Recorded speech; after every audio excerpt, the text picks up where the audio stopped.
ठीक है जी। बोर्ड से क्वेश्चन हम लोगों को करने थे, और बोर्ड से क्वेश्चन की खास बात है, बोर्ड से क्वेश्चन बुक्स में मिलते नहीं है, तो इन क्वेश्चंस को ध्यान से देखना, क्योंकि बोर्ड से क्वेश्चन आपको बुक्स में मिलेंगे नहीं। एक्चुअली अगर हम स्टील की यूनिट नंबर 1 या यूनिट नंबर 2, क्योंकि स्टील की यूनिट नंबर 1 तो जनरली डिजाइन रिक्वायरमेंट्स होती है, हम डिजाइन के बारे में पढ़ते हैं, कौन कौन से मेथड्स होते हैं। यूनिट नंबर 2 एक्चुअली फास्टनर्स होती है, तो कुछ बुक्स में यूनिट नंबर 1 ही fasteners like welding, rivet, boards unit number 1 होती है, और कुछ बुक्स में यूनिट नंबर 2 होती है।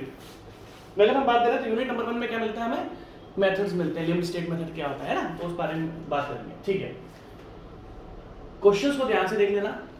किसी भी बुक में रिवेट्स के, वेल्डिंग के, इनके क्वेश्चन तो मिल जाते हैं, रिवेट्स के, वेल्डिंग के क्वेश्चन मिल जाएंगे, बट बोर्ड से क्वेश्चन बहुत कम मिलते हैं।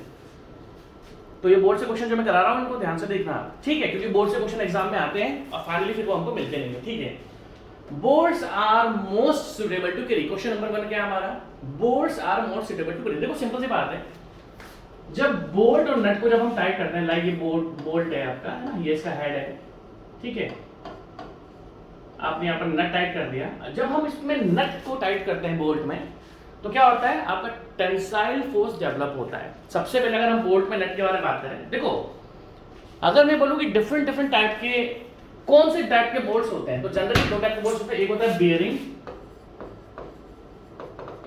दूसरा होता है फ्रिक्शन। अगर हम जनरली बात करें कि 2 टाइप के आप बोल्ट बताओ, तो एक टाइप होता है आपका बियरिंग और दूसरा होता है फ्रिक्शन। बियरिंग, अगर हम बात करें कि बियरिंग बोल्ट्स कौन से होते हैं, अगर हम बात करें बियरिंग बोल्ट्स कौन से होते हैं, तो भैया सिंपल सी बात है, जो बोल्ट, देखो जो बोल्ट होते हैं वो होल के अंदर होते हैं, जो बोल्ट्स हम फिक्स करते हैं किसी भी मेंबर के अंदर, वो होल्स के अंदर फिक्स होते हैं। तो अगर बोल्ट उन होल्स के ऊपर फोर्स ट्रांसफर कर रहा है, ध्यान से देखना, देखो बहुत इंपॉर्टेंट है ये, आप ध्यान से देखना। जैसे मान लो बोल्ट है, अब आपको, आपने ये 2 मेंबर यहाँ पर कनेक्ट करे हुए हैं, ये 2 मेंबर आप कनेक्ट करे हुए हैं, तो जब बोल्ट इस एरिया पर फोर्स दिए, देखो ये एरिया है, नहीं होल का एरिया है, ये पूरा यहाँ पर होल है आपका, अगर बोल्ट जो फोर्स ट्रांसफर कर रहा है वो इस एरिया पर कर रहा है, जो होल का एरिया, ये जहां पर होल है, इस जगह फोर्स ट्रांसफर कर रहा है, तो इस टाइप के बोल्ट को हम बोलते हैं बियरिंग बोल्ट। मतलब जो होल है, उस होल के अंदर, ये जो अंदर वाला एरिया ना, ये अंदर वाला एरिया, ये अंदर वाला एरिया, इसके अंदर अगर फोर्स ट्रांसफर करता है बोल्ट, तो उसको हम बोलते हैं बियरिंग बोल्ट। दूसरा क्या होता है, फ्रिक्शन बोल्ट। फ्रिक्शन बोल्ट का काम क्या होता है, बोल्ट मेंबर्स के अंदर इतना फ्रिक्शन डेवलप कर देते हैं, बोल्ट्स मेंबर के अंदर इतना फ्रिक्शन, मान लो ये 2 मेंबर्स हैं, ये 2 मेंबर्स हैं, इन 2 मेंबर्स के आपने क्या करा, इन 2 मेंबर्स के अंदर आपने बोल्ट्स को यूज करा, बोल्ट्स को आपने बहुत ज्यादा टाइट कर दिया, तो बोल्ट से करेंगे तो 2, देखो ये फ्रिक्शन है, ये फ्रिक्शन है, अगर इन दोनों मेंबर्स के अंदर फ्रिक्शन डेवलप हो जाए जिस कारण मेंबर मूव ना करें, तो उसको हम बोलते हैं फ्रिक्शन बोल्ट। अगर आप देखोगे तो बोल्ट पे, जब आप समझने की कोशिश कर रहे हो, बोल्ट जनरली 2 टाइप के होते हैं, एक होते हैं बियरिंग बोल्ट्स, दूसरे होते हैं आपके फ्रिक्शन बोल्ट्स। बियरिंग बोल्ट में जो बोल्ट्स होते हैं वो फोर्स ट्रांसफर करते हैं थ्रू द होल, ये जो एरिया होता है होल का, जैसे ये ना, तो इस जगह ये अगर आप ऊपर से देखोगे तो ये इस जगह ट्रांसफर जब करता है तो उसको बोलेंगे बियरिंग। और जब वो, जैसे ये 2 मेंबर्स हैं, इनके बीच में आपने देखो ये फ्रिक्शन डेवलप कर दिया, इतना फ्रिक्शन डेवलप कर दिया जिस कारण ये मूव नहीं हो पाए, तो हम बोलते हैं फ्रिक्शन बोल्ट। जनरली बोल्ट में जो फोर्स होता है वो कौन सा होता है, bolts are most suitable to carry axial tensile force. Bolts में जो सबसे मेन फोर्स लगता है वो कौन सा होता है आपका, टेंसाइल फोर्स। ऐसा नहीं कि बोल्ट्स में शियर नहीं लगता, बोल्ट्स में शियर भी लगता है, बोल्ट्स में बियरिंग भी लगता है। शियर बियर, देखो शियरिंग स्ट्रेस, बियरिंग स्ट्रेस, ये आपको अच्छी तरीके से पता होगा, क्योंकि हम ऑलरेडी वेल्डिंग पढ़ चुके हैं, हम लोग ऑलरेडी आपका रिवेट्स पढ़ चुके हैं, ये लास्ट टॉपिक है मेरा बोल्ट्स का, तो ध्यान रखना इस चीज को। Bolts are most suitable to carry axial tension. ठीक है, नेक्स्ट क्वेश्चन देखो। अब क्वेश्चन नंबर 2 बहुत अच्छा है, अगर हम क्वेश्चन नंबर 2 की बात करें तो क्वेश्चन नंबर 2 बहुत अच्छा है। क्यों, इस क्वेश्चन में बहुत जबरदस्त वाला डाउट है। क्या डाउट है इसके अंदर, आप लिख लेना, मैं लिखाऊंगा वैसे ही। When the effect of wind or earth, ये सेम क्वेश्चन रिवेट्स के लिए भी आता है, ये सेम क्वेश्चन रिवेट्स के लिए भी आता है, ये सेम क्वेश्चन वेल्डिंग के लिए भी आता है, सबके लिए आता है। कहने का मतलब क्या है, मैं आपको बताता हूं। मान लो कोई भी आपका बोल्ट है, उस पर कोई भी आपका P फोर्स लग रहा है। P फोर्स क्या होता है, like dead load, live load. अभी मैं इस रूम के अंदर खड़ा हुआ हूं, तो इसके जो कॉलम्स है, बीम्स है, ब्रिक्स है, स्लैब है, जो भी है वो सब डेड लोड है। अगर मैं अपनी बात करूं तो वो लाइव लोड है। अगर हम इस बोर्ड की बात करते हैं तो ये भी डेड लोड है। तो अगर मैं अपने इस एरिया की बात करूं तो यहां पर जनरली कौन कौन सा लोड है, P मतलब एक तो डेड लोड है प्लस आपका लाइव लोड है। ठीक है, अब आप ध्यान से देखना, अगर बोल्ट पर P फोर्स लग रहा है तो बोल्ट के अंदर मान लो जो स्ट्रेस डेवलप होगा उसको मान लेते हैं P डैश। इस क्वेश्चन को बहुत ध्यान से देखना, आप लिख लेना, मैं आपको लिखने का टाइम दूंगा। अब ध्यान से देखना, when the effect of wind or earthquake load is considered। भाई देखो इंडिया में कुछ ऐसे जोन्स हैं जहां पर बहुत तेज विंड भी चलती है, जहां पर अर्थक्वेक, लाइक अगर हम दिल्ली की बात करें तो दिल्ली में अर्थक्वेक आते रहते हैं। अगर हम दिल्ली की बात करेंगे तो दिल्ली में अर्थक्वेक आते रहते हैं। और भी इंडिया में ऐसे पार्ट्स हैं जहां पर अर्थक्वेक आते रहते हैं और वहां पर विंड भी आती है। तो उस जगह पर अगर मान लो मैं दिल्ली में कोई, जैसे मुझे पता है कि दिल्ली में अर्थक्वेक्स आते रहते हैं, तो हम क्या करेंगे, हम ऐसी जगह पर लोड को क्या लेंगे भाई, हाँ डेड लोड। अगर मान लो मैं दिल्ली में कोई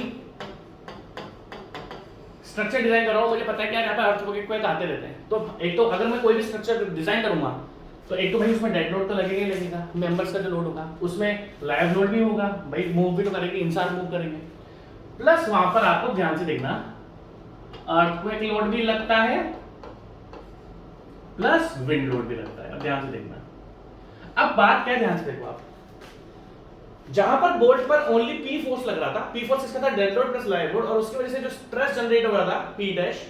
अब अगर ऐसी कोई जगह है जहां पर आपका अर्थक्वेक और विंड लोड भी लग रहा है तो वहां पर ये स्ट्रेस बढ़ जाता है, क्योंकि एडिशनल फोर्स लगेगा, इसकी वजह से जो अर्थक्वेक लोड है इसकी वजह से एडिशनल फोर्स लगेगा, तो इस बोल्ट पे एडिशनल फोर्स लगेगा, जब ये दोनों बढ़ जाएंगे तो एडिशनल फोर्स लगेगा और एडिशनल स्ट्रेस डेवलप होगा। क्वेश्चन ध्यान से देखना, when the effect of wind or earthquake load is considered in the design of rivets and bolts, देखो दोनों में लिखा हुआ है, for steel structure by what percentage the permissible stresses may be exceeded। अब क्या होगा, जैसे ये फोर्स लगेगा, भाई जैसे मान लो मैं कोटा राजस्थान की बात करता हूँ, मेरा होम टाउन, वहां पे अर्थक्वेक नहीं आता है, तो वहां पर मैं अर्थक्वेक जोन है ही नहीं, कोटा में अर्थक्वेक जोन है ही नहीं, कोटा में क्या है अर्थक्वेक जोन, तो वहां पर मैं अर्थक्वेक लोड को इग्नोर कर दूंगा कि भैया यहाँ पर अर्थक्वेक लोड नहीं लग रहा है, थोड़ा बहुत कंसीडर कर सकता हूँ, बट ऐसा जैसे दिल्ली है वहां पर तो अर्थक्वेक बहुत बार आता है, और इंडिया के कुछ स्टेट्स है वहां पर बहुत बार आता है। तो आप समझ रहे मेरी बात, तो फोर्स बढ़ेगा तो फोर्स में स्ट्रेस भी बढ़ेगा। अब होता क्या है कि अगर आपने अर्थक्वेक लोड और विंड लोड को कंसीडर कर लिया तो ये स्ट्रेस में इंक्रीमेंट हो जाता है, क्योंकि फोर्स बढ़ेगा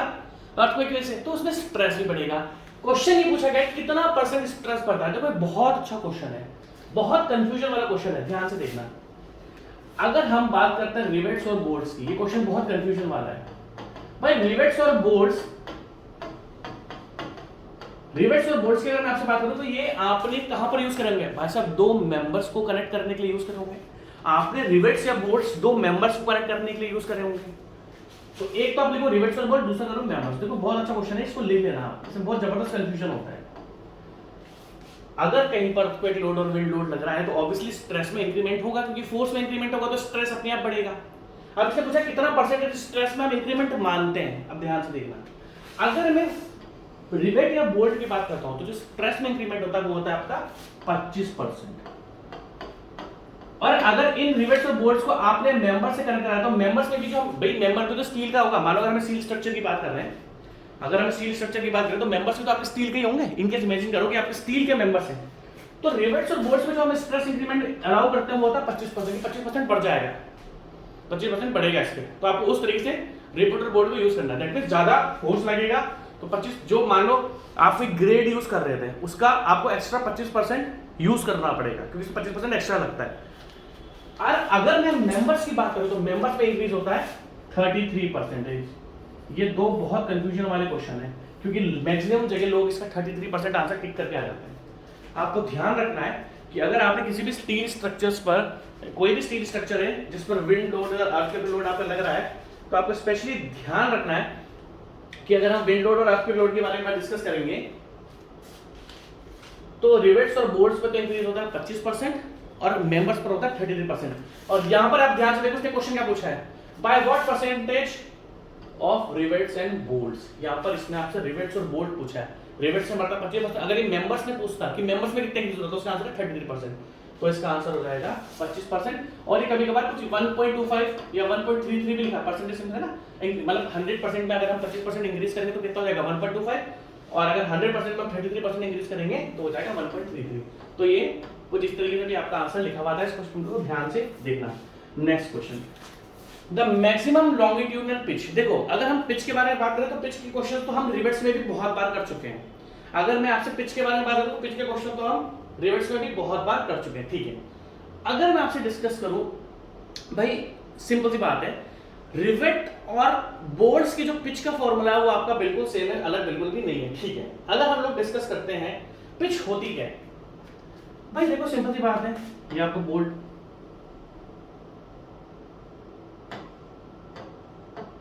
ये आपका एक कनेक्शन है, इमेजिन करो, ये नंबर ऑफ रोज दे रखी है, ये आपका फोर्स दे रखा हुआ है। भाई अगर हम बारे में बात करें तो आप देख सकते हो, ये आपके सामने मैंने एक मेंबर बना दिया, इस मेंबर में मैंने क्या कर रखा है, 2 रोज आपके सामने दे रखी, जिसमें 2-2 बोल्ट आपके देके रखे हुए हैं, ठीक है। अगर हम पिच के बारे में बात करें तो ये फोर्स लगा हुआ है, फोर्स की जो पैरेलल डिस्टेंस होती है, देखो ये फोर्स है, अब इन 2 होल्स के बीच में जो पैरेलल डिस्टेंस है ये, इसको बोला जाता है पिच। और अगर इस देखो फोर्स की जो पैरेलल है वो क्या होती है, पिच, और फोर्स की जो परपेंडिकुलर होती है उसको क्या बोलते हैं, गेज। इसको ध्यान रखना है, बहुत कंफ्यूजन वाली चीज होती है। फोर्स के पैरेलल तो होता है पिच और फोर्स के परपेंडिकुलर होता है आपका गेज, ठीक है। अगर हम आपके बात करें तो क्या होता है भाई, मेंबर्स कंप्रेशन मेंबर्स होते हैं, कंप्रेशन मेंबर्स, दूसरा क्या होता है, टेंशन मेंबर्स। अगर मैं कंप्रेशन मेंबर्स के बारे में बात करूं तो मान लो टी क्या है, thickness of member, thickness of thinnest member, T क्या है, थिकनेस ऑफ थिनेस्ट मेंबर। अगर हम थिकनेस ऑफ थिनेस्ट मेंबर के बारे में आप बात डिस्कस करें तो भाई आईएस कोड ने 2 फॉर्मूला आपके देके रखे हुए हैं। क्या क्या देके रखे हुए हैं कि अगर आपका कंप्रेशन मेंबर है तो पिच क्या होनी चाहिए, 12T और 200 mm, 12T और 200 mm। और अगर टेंशन मेंबर है तो 16T और 200 mm, 16T और 200 mm। अब इस क्वेश्चन को ध्यान से देखो, तो पिच वाले क्वेश्चन रिवर्स में भी कराए थे, तो ऐसा इसमें इशू आपका आना नहीं चाहिए, क्योंकि सेम टाइप का क्वेश्चन है, इसमें बिल्कुल भी कंफ्यूजन आपका नहीं होना चाहिए। और अगर हम मिनिमम पिच की बात करें कि भाई मिनिमम पिच क्या आपकी है, मिनिमम पिच क्या आपकी 2.5 times of diameter of hole, ठीक है। ये भाई 2.5D ये मिनिमम पिच की, इतनी मिनिमम पिच तो होनी चाहिए। और अगर हम मैक्सिमम पिच की बात करें तो कंप्रेशन मेंबर में 12T और 200 mm whichever is less, और टेंशन मेंबर 60T और 200 mm whichever is less। The maximum, ध्यान से देखना, the maximum longitudinal pitch allowed in bolted joints of tension member. अब देखो अगर आपने किसी टेंशन मेंबर को बोल्ट से कनेक्ट करा हुआ है, the maximum longitudinal pitch allowed in bolted joints of tension member, तो आपको बता देता हूं, चाहे रिवेट्स हो चाहे बोल्ट्स हो, दोनों का पिच का फॉर्मूला सेम है, ये आपको ध्यान रखना पड़ेगा। चाहे रिवेट्स है चाहे बोल्ट्स है, दोनों का जो आपका फॉर्मूला है वो बिल्कुल का बिल्कुल क्या आपका सेम है। तो देखो the maximum longitudinal pitch allowed in bolted joint tension member, tension member का फॉर्मूला आपको सामने लिख रखा है 16T और 200 mm whichever is less 16 times the diameter of bolt। ये रहा, सॉरी बोल्ट की थिकनेस होती है, बोल्ट के बारे में बात करेंगे, डायमीटर के बारे में बात करेंगे तो वो मिनिमम पिच होती है, बट जो मैक्सिमम पिच होती है वो थिकनेस ऑफ प्लेट के उसमें लगती है। तो ये आंसर इसका नहीं है, 16 times the thickness of the plate, वो भी थिनर प्लेट, जो पतली प्लेट होगी। आप चाहो तो ये फॉर्मूला वापस लिख सकते हो, मुझे कुछ भी इशू नहीं है, आप लिख लो इसको, ठीक है। नेक्स्ट क्वेश्चन देखते हैं, अब ध्यान से देखना। अब bolt designated as HEX bolt M16 into 70 NL will be। अब देखो ध्यान से देखना, इन्होंने बोल्ट को डेजिग्नेटेड करा। डेजिग्नेटेड का मतलब क्या होता है, जैसे M20 ग्रेड है, अगर हम कंक्रीट के बारे में डिस्कस करें तो हमारी कंक्रीट की M20 ग्रेड होती है, हाँ बोलोगे हाँ बिल्कुल होती है। उस M20 में M क्या होता है, M होता है मिक्सचर, 20 होता है the compressive strength of concrete, ठीक है। अब अगर मैं आपके बारे में डिस्कस करूं किसको, A bolt designated as HEX, सबसे पहली बात HEX क्या रिप्रेजेंट करता है, HEX रिप्रेजेंट करता है जो बोल्ट का हेड है, जो बोल्ट का हेड है वो एक हेक्सागन है, जो बोल्ट का हेड है HEX बोल्ट M16, जो बोल्ट का हेड है वो क्या आपका हेक्सागन है। जैसे होता है ऐसा होता है ना, बोल्ट आपका ये हेड है, इस हेड की जो शेप है वो क्या है आपकी हेक्सागोनल है। M16 का रिप्रेजेंट करता है बोल्ट में, अगर M16 पूछा जाए M16 क्या रिप्रेजेंट करता है, M16 रिप्रेजेंट करता है डायमीटर ऑफ शैंक, दिस। और जो लास्ट में 70 लिखा हुआ है, 70 एल का मतलब होता है लेंथ ऑफ शैंक। अब ध्यान से देखना, अगर इससे लिखा है a bolt designated as HEX, what does HEX means? HEX का मतलब होता है हेक्सागोनल हेड। जो हेड है वो क्या है? हेक्सागोनल है। जो हेड है भाई सर्कुलर भी हो सकता है ना, सर्कुलर नहीं है, हेक्सागोनल है। आपने देखा होगा जो जनरली बोल्ट्स के जो हेड होते हैं वो क्या होता है आपके? हेक्सागोनल होते हैं, ठीक है। तो हेड क्या हो गया? हेक्सागोनल हो गया। उसके बाद इन्होंने पूछा M16 क्या हो गया? डायमीटर हो गया। M16 क्या हो गया आपका? डायमीटर हो गया।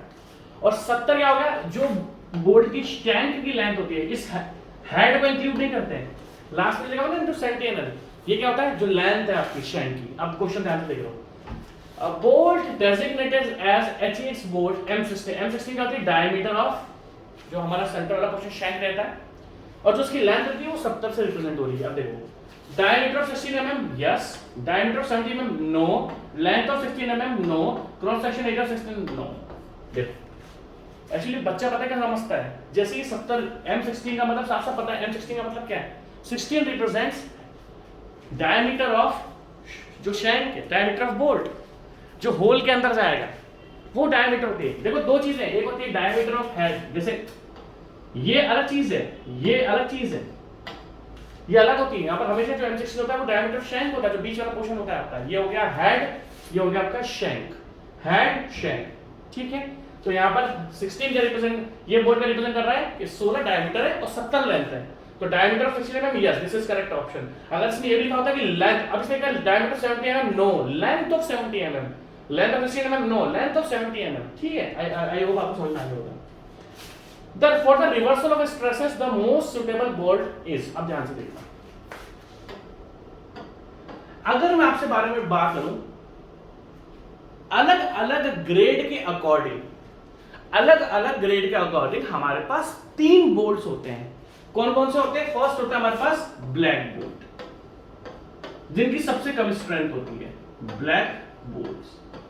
उसके बाद क्या होते हैं? Turned and fitted bolts, turned and fitted bolts.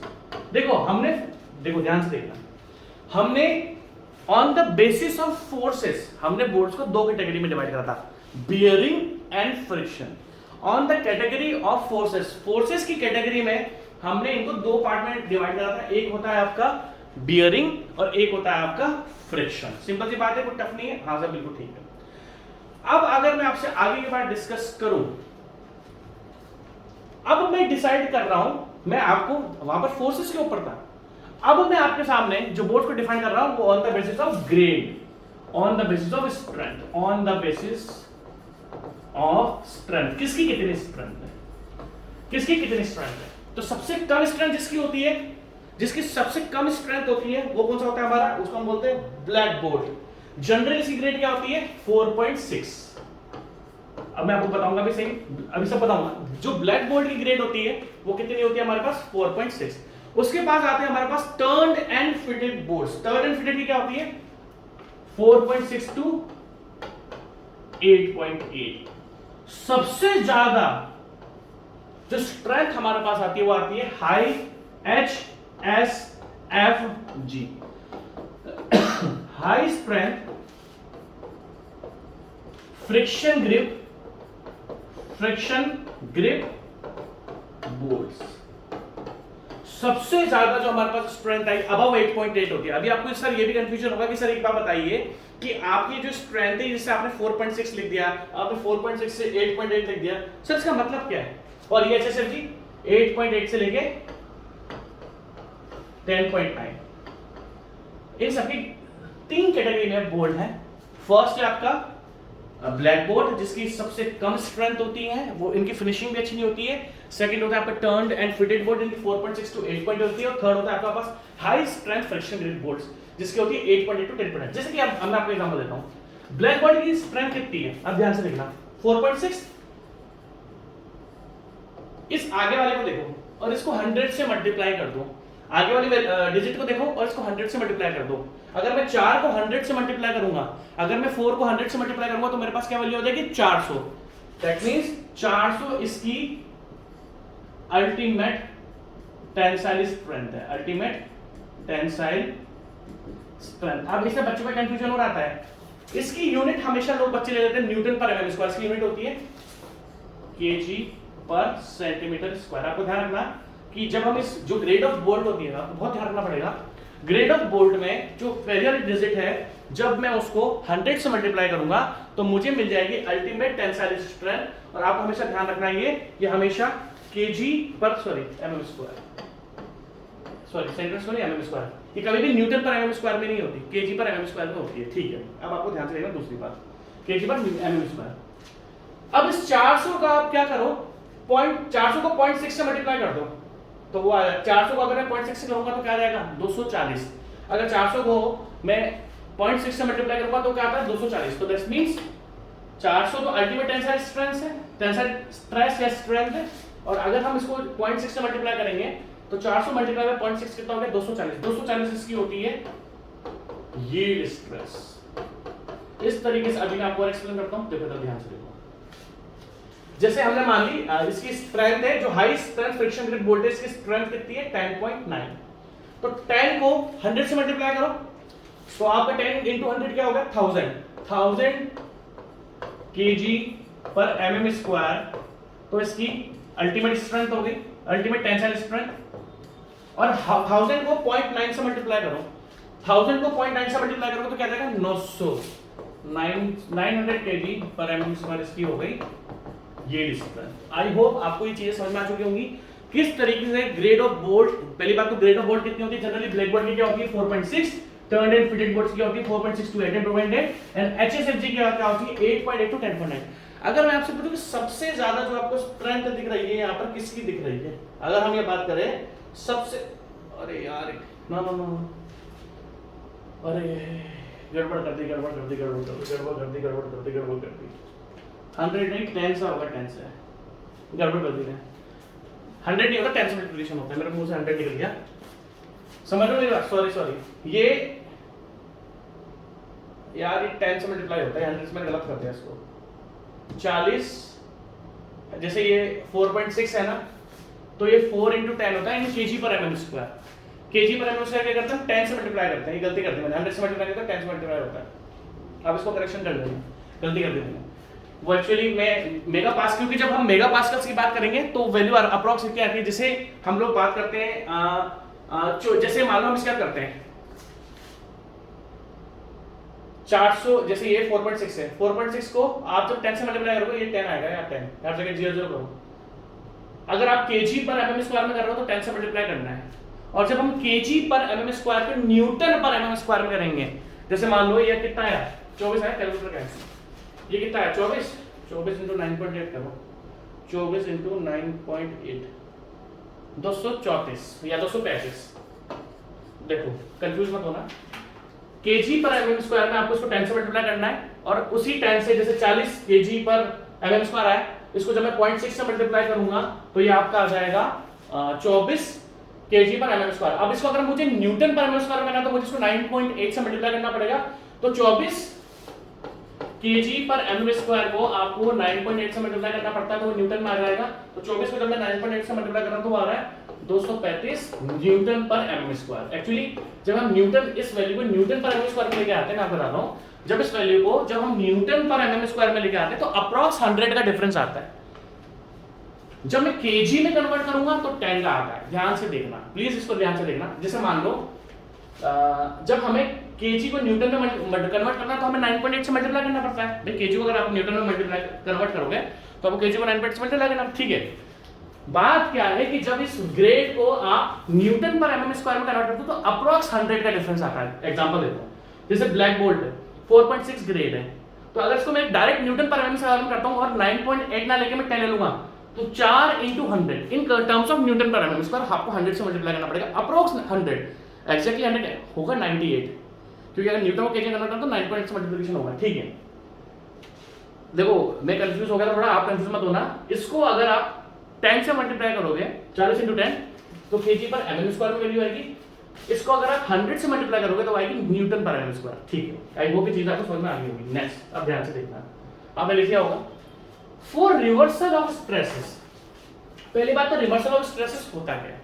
सबसे पहले अगर मैं आपसे बात करूं reversal of stresses, reversal of stresses क्या है, सिंपल सा फंडा है। जिस पर कंप्रेसिव, मान लो जिस पर टेंसाइल स्ट्रेस लगे थे और बाद में उस पर कंप्रेसिव स्ट्रेस लगने लग गया। रिवर्सल स्ट्रेसेस का तो एक ही मतलब होता है, जो भी स्ट्रेस उस पर लग रहा था उसका रिवर्सल हो गया, उल्टा हो गया। जैसे टेंसाइल का उल्टा क्या है? कंप्रेसिव। कंप्रेसिव का उल्टा क्या है? टेंसाइल। तो इसने पूछा for the reversal of stresses, for the reversal of stresses the most suitable bolt is. अगर मैं आपसे पूछूं सबसे ज्यादा स्ट्रेंथ आपको किस बोल्ट की मिलेगी, तो आप बोलोगे सर HSFG की।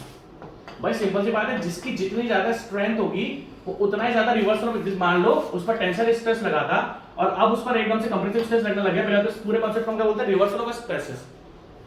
तो ऑब्वियसली जिसकी जितनी ज्यादा स्ट्रेंथ होगी वो उतना ही ज्यादा रिवर्सल ऑफ स्ट्रेसेस को सपोर्ट करेगा। तो हम अगर बात करें, हमने जितने टाइप के बोल्ट्स पढ़े like black bolt, turned and fitted bolts, अगर हम इसके बारे में बात करें तो सबसे ज्यादा हमारी जो स्ट्रेंथ है वो HSFG की है। ध्यान रखना, HSFG को हम क्या बोलते हैं? देखो, high strength friction grip bolts. Friction grip bolt, इसने यहाँ पर HSFG नहीं लिखा हुआ है, इसने यहाँ पर आपके सामने HSFG में टाइम देखो यार, निकलने का टाइम वो अभी तो है मेरे पास 15 मिनट है, 15 मिनट्स है मेरे पास। इसने यहाँ पर हाई स्ट्रेंथ फ्रिक्शन HSFG नहीं लिखा, इसने क्या लिखा? Friction grip FG bolts.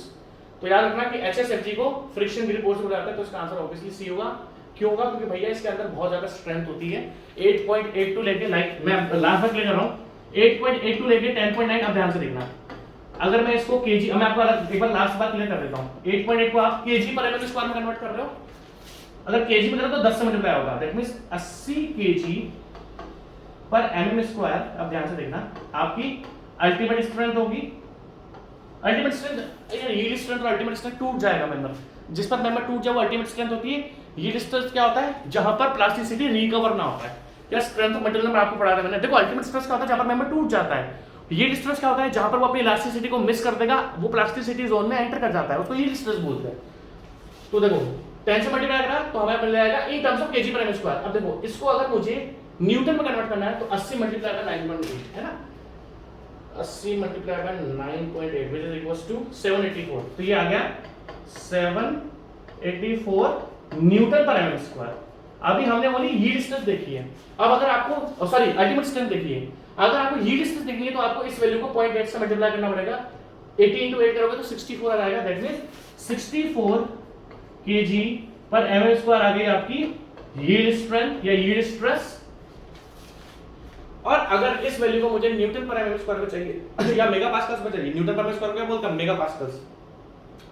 तो 64 multiply by 9.8 which is equals to 627 newton पर एमएम स्क्वायर। आई होप अब आपको चीज क्लियर होगी। देखो, जब हम न्यूटन इस ग्रेड को इन टर्म्स ऑफ न्यूटन पर एमएम स्क्वायर करते हैं तो 100 से अप्रॉक्स 100 से, वरना 98 से मल्टीप्लाई करना पड़ता है, और केजी से करोगे तो 10 से। ठीक है, आई होप आपको समझ में आ गया होगा।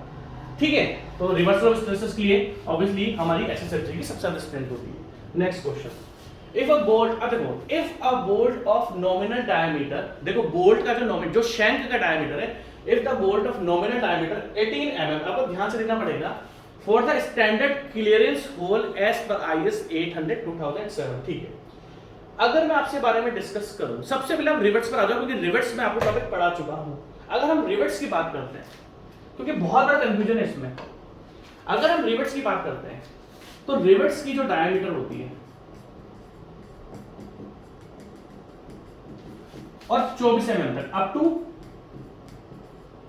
24 mm, अगर हम रिवेट्स के डायमीटर की बात करें, अगर हम रिवेट्स के डायमीटर की बात करें तो रिवेट्स की डायमीटर 24 mm तक। हम जो होल बड़ा रखते हैं, क्योंकि क्या होता है, रिवेट्स क्या होते हैं आपके बाद में थोड़ा फैलता है, तो हम थोड़ा सा, क्योंकि रिवेट्स को जब हम पंच करते हैं तो रिवेट्स थोड़ा सा फैलता है, तो हम होल की डायमीटर थोड़ी बड़ी रखते हैं।